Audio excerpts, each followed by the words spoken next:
नमस्कार साथियों, आज हम बात करेंगे कि यूपीआई की लिमिट क्या है दोस्तों। कितना हम इस साल में यूपीआई कर सकते हैं जिससे कि हमारे पास इनकम टैक्स का नोटिस नहीं आया। दोस्तों क्या होता है कभी कभी, क्या दोस्तों आपने यूपीआई कर दिया, आपको पता नहीं दोस्तों इनकम टैक्स का नोटिस आ जाता है दोस्तों। तो इन सबसे बचने के लिए हम बताएंगे वीडियो में दोस्तों कि कितने का यूपीआई करें जिससे कि इनकम टैक्स का नोटिस हमारे पास नहीं आया। लिमिट क्या है दोस्तों 1 ईयर्स में यूपीआई लिमिट दोस्तों।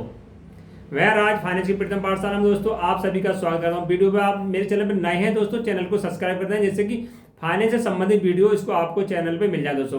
जितनी आज फाइनेंस से संबंधित वीडियो आएंगे दोस्तों कोशिश करेंगे आपके पास सबसे जल्दी से पहुंचाने की दोस्तों।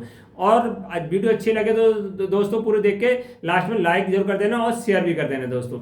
जैसे क्या होगा कि आपने देखा होगा कि अधिकतर आपने मोबाइल निकाला दोस्तों और यूपीआई पेमेंट करना चालू कर दिया दोस्तों। आपने स्कैन करा, मान लो कोई चीज खरीदने गए दोस्तों, मार्केट में अच्छी लगी और आपने कैश में ना देके दोस्तों क्या करते हैं आप कि उसमें मोबाइल से लेके स्कैन करके पेमेंट कर देते दोस्तों। आपको पता नहीं चलता कभी कभी कि आपके पास बहुत सारा साल में लेन देन हो जाता है दोस्तों।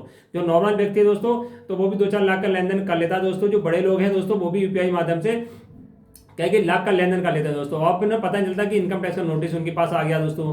कभी कभी क्या होता है कि दुकानदार दोस्तों, आपने एक किराना की दुकान ले लो, मान लो छोटी दुकान है दोस्तों, अब उनके रोजाना के सेल मान लो 1000-2000 रुपये दोस्तों, और उन्होंने बारकोड लगा दिया दोस्तों।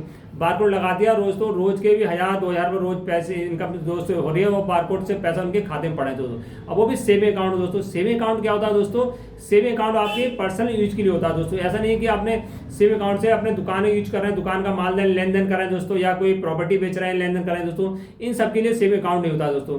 तो आपने दुकान में लगा दिया बारकोड दोस्तों, आप दुकान का सामान भी अपने सेविंग अकाउंट में जो पैसा आ रहा है वो भी ले रहे हैं। या फिर आपने देखा दोस्तों कि आप दुकान का सामान लेने के लिए बाहर गए दोस्तों और बाहर भी आपने मोबाइल निकाला और पेमेंट कर दिया दोस्तों, तो आपको पता नहीं चलता दोस्तों साल के अंदर बहुत सारा मान लो लिमिट से ज़्यादा यूपीआई हो जाता है दोस्तों। उसमें क्या होता है इनकम टैक्स का नोटिस आ जाता है, आपको पता नहीं चलता। आप आराम से बैठे हुए दुकानदारी कर रहे हैं और आपके पास इनकम टैक्स का नोटिस आ गया।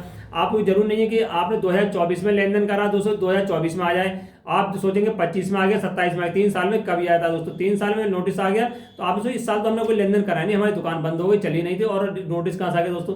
नोटिस आ गया पिछला लेन देन दोस्तों, जो आपने 2024 में लेन देन करा था। आपको पता नहीं चला कि आपने दुकान में जो क्यूआर कोड लगाया दोस्तों उसमें लेन देन हो गया बहुत ज़्यादा, और उसके बाद भी आपने जो खरीदा उसका भी लेन देन ज़्यादा हो गया दोस्तों। तो इससे क्या हुआ, इनकम टैक्स का नोटिस आ गया दोस्तों। अब इन सब के बचने के लिए तो आप क्या कर सकते हैं दोस्तों? इन सब के लिए आप सरकार ने एक नियम कर रखा है दोस्तों कि आप करंट अकाउंट खुलवाइए दोस्तों। क्या खुलवाइए? करंट अकाउंट खुलवाइए। बिजनेस के लिए दोस्तों करंट अकाउंट होता है। करंट अकाउंट में दोस्तों कितना भी लेन देन करिए उसकी भी कोई भी नोटिस नहीं आता दोस्तों। आप अपना पैसा चाहे इनकम टैक्स में चाहे दायरे में आ रहे हैं नहीं आ रहे हैं दोस्तों, तो आप अपना करंट अकाउंट खुलवा लीजिए। और करंट अकाउंट अपना चाहे दुकान के नाम से जो दुकान कर रहे हैं, कपड़े दुकान कर रहे हैं, या जूता चप्पल दुकान कर रहे हैं, या परचूनी दुकान कर रहे हैं दोस्तों, या कोई डेयरी कर रहे हैं दोस्तों, तो उसके लिए करंट अकाउंट खुलवा लीजिए दोस्तों। करंट अकाउंट में क्या है कि लिमिट नहीं रहती, कोई भी लेन देन कर सकते हैं कितना भी दोस्तों। सेविंग अकाउंट केवल दोस्तों आपके पर्सनल यूज के लिए होता है, इनकम टैक्स के उसके जो आप व्यापार करने के लिए नहीं होता दोस्तों। अगर इससे ज़्यादा व्यापार करेंगे तो इनकम टैक्स का नोटिस आ जाएगा। अब बात कर लीजिए कब नोटिस आएगा इनकम टैक्स का दोस्तों, कि आपने लेन देन कर लिया, आपको पता चला दोस्तों। जो वैसे तो यूपीआई की कोई लिमिट नहीं रखी गई दोस्तों, जो लिमिट है दोस्तों कोई भी लिमिट नहीं है यूपीआई सरकार ने कोई नहीं की, फिर भी दोस्तों 10-20 लाख की लिमिट है। 20 लाख की लिमिट है सरकार की तरफ से दोस्तों। साल में 10 लाख आपको, आप किसी से लेन देन ले 10 लाख रुपए यूपीआई के थ्रू ले सकते हैं, और 10 लाख से अधिक आप किसी यूपीआई के थ्रू दे सकते हैं दोस्तों। पूरी साल में मान लो कोई दुकानदार हैं आप, तो 10 लाख का लेन देन कर सकते हैं दोस्तों, और 10 लाख का आपने यूपीआई से आपने रिसीव कर लिया, 10 लाख यानी दे दिया किसी को, तो 20 लाख। 20 लाख से ज़्यादा लिमिट ऐसे क्रॉस करेंगे दोस्तों, इनकम टैक्स का नोटिस आपके पास आ जाएगा। क्योंकि आपने 20 लाख की लिमिट है दोस्तों, वैसे तो कोई लिमिट नहीं है, मगर 20 लाख से अधिक लेन देन होगा तो आपको इनकम टैक्स वाले आपको वो पर्चा भेज के पूछ लेंगे कि आपने जिससे ज़्यादा लिमिट क्रॉस क्यों करी दोस्तों, आपके पास इतना पैसा कहाँ से आ रहा है, आप इनकम टैक्स रिटर्न फाइल कर रहे हैं या नहीं कर रहे हैं दोस्तों, सारी जानकारी आपसे ले ली जाएगी। तो अब जो इसलिए तो सरकार कहती है दोस्तों, सब कहते हैं, सरकार कहती है, सरकार ने गाइडलाइन बना दी अगर आप दुकानदारी कर रहे हैं तो 50 लाख तक की छूट मिलती है दोस्तों। जो करंट अकाउंट होता है, जो आपने एक तो बचत खाता होता है और दोस्तों एक होता है करंट यानी चालू खाता। बचत खाता ही हो गया, अब होता है चालू खाता। जो बिजनेसमैन है दोस्तों उनके लिए चालू खाता अपनाया गया दोस्तों, उसमें 50 लाख तक की लिमिट है दोस्तों।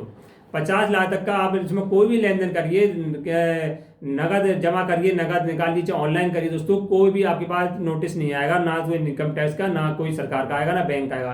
कि 50 लाख तक की तो आप कोई कर सकते हैं, उसमें सेविंग अकाउंट में 20 लाख और इसमें 50 लाख। तो दोस्तों ध्यान रखें, अगर यूपीआई के माध्यम से आप आपके कोई बिजनेसमैन है, दुकानदार है, ध्यान रखिए 20 लाख से लिमिट को ऊपर मत जाने दिए, 20 लाख से कम ही रखिए दोस्तों। सिम अकाउंट है दोस्तों, क्योंकि लोग आप क्या कहते हैं, सिम अकाउंट को इसलिए थोड़ा बेनिफिट मिल जाता है दोस्तों, उन्हें जो पैसा है दोस्तों उन्हें मिल जाता है 4% या 3%, 2% के हिसाब से ब्याज मिल जाता है, और जो करंट अकाउंट होता है दोस्तों ब्याज नहीं मिलता। बस यही अंतर है कि लोग जो दुकानदार होते हैं तो सेविंग अकाउंट में पैसा डलवाने की कोशिश करते हैं कि हमारे सेविंग अकाउंट में आ जाएगा तो थोड़ा बहुत इंटरेस्ट मिल जाएगा दोस्तों।